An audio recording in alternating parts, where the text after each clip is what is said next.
Samek, por Omar Cuellar. En el otoño de 1986, Edward, un joven de 28 años, vivía una vida tranquila en Wilmington, Vermont, una ciudad donde el susurro del viento entre los árboles parecía llevarse los días sin prisa.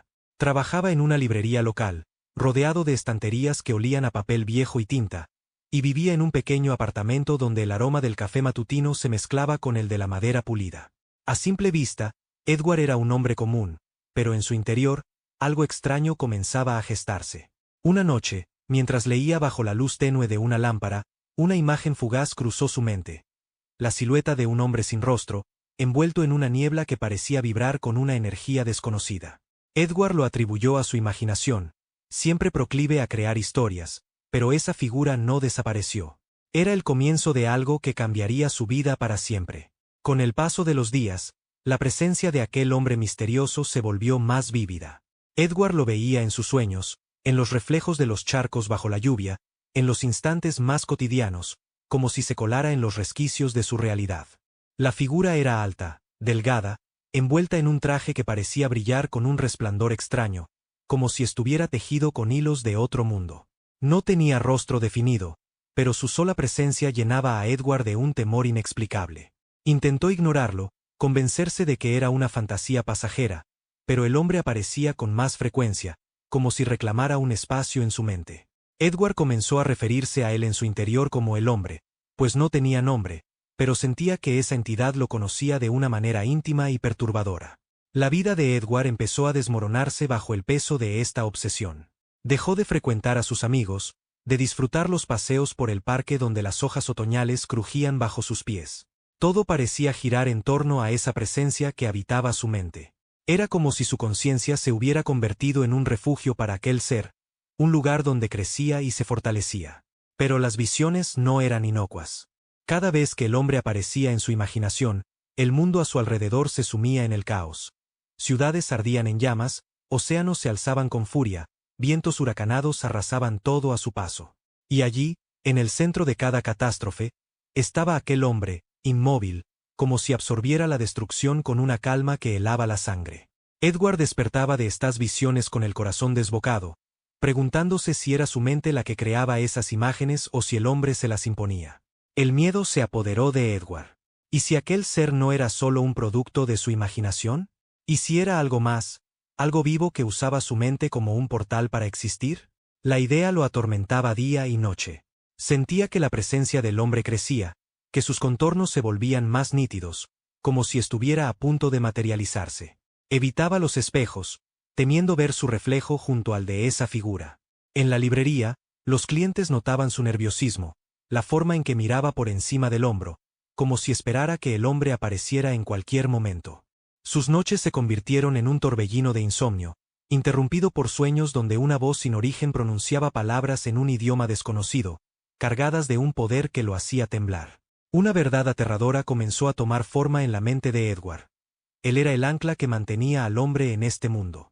Su vida, su mera existencia, era lo que permitía que esa entidad siguiera creciendo dentro de su conciencia. Si no hacía algo, el hombre escaparía, y las visiones de destrucción que lo atormentaban se harían realidad. Las imágenes en su mente se volvieron más oscuras. Ejércitos enfrentándose en campos devastados, cielos partidos por relámpagos imposibles, y siempre, en el centro, el hombre, observando con una calma que parecía burlarse de la humanidad. Edward llegó a la conclusión de que él era el responsable de esas visiones, que el hombre las causaba a través de él.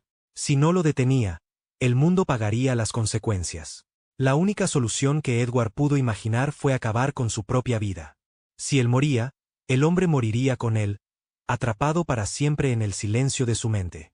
La idea lo llenó de terror, pero también de una extraña determinación. Pasó días luchando contra la culpa, pensando en su familia, en los amigos que había alejado, pero las visiones de un mundo en ruinas eran más fuertes. Su vida, se dijo, no valía tanto como la humanidad entera. Una tarde fría de otoño, mientras el cielo se teñía de gris y el aire olía a lluvia, Edward se paró en la acera de una calle concurrida de Wilmington.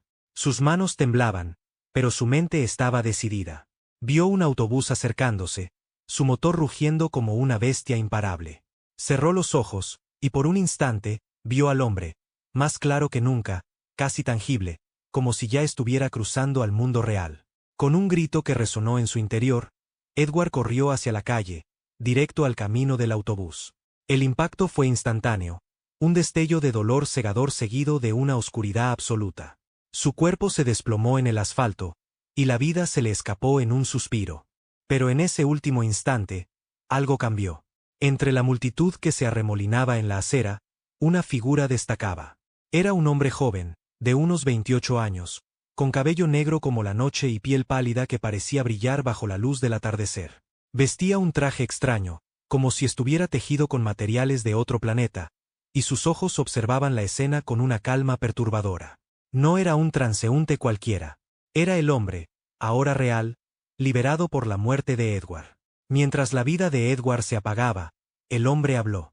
Su voz era clara, resonante, como si el universo mismo vibrara a través de él. «Mi nombre es Samek», dijo, con una certeza que cortaba el aire como un cuchillo. «Y es así como los seres cósmicos de mi especie pueden cobrar vida en este mundo». No había malicia en sus palabras, solo la declaración fría de un propósito cumplido.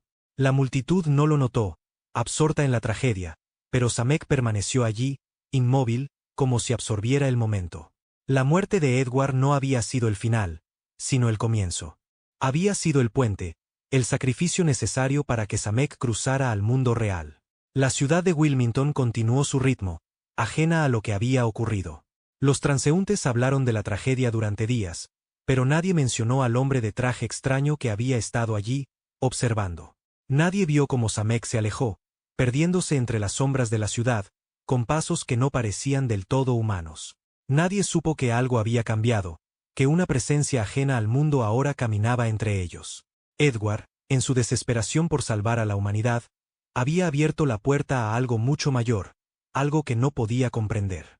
En algún lugar, en la nada donde las almas se desvanecen, el eco de Edward persiste, atrapado en la pregunta de si su sacrificio fue en vano.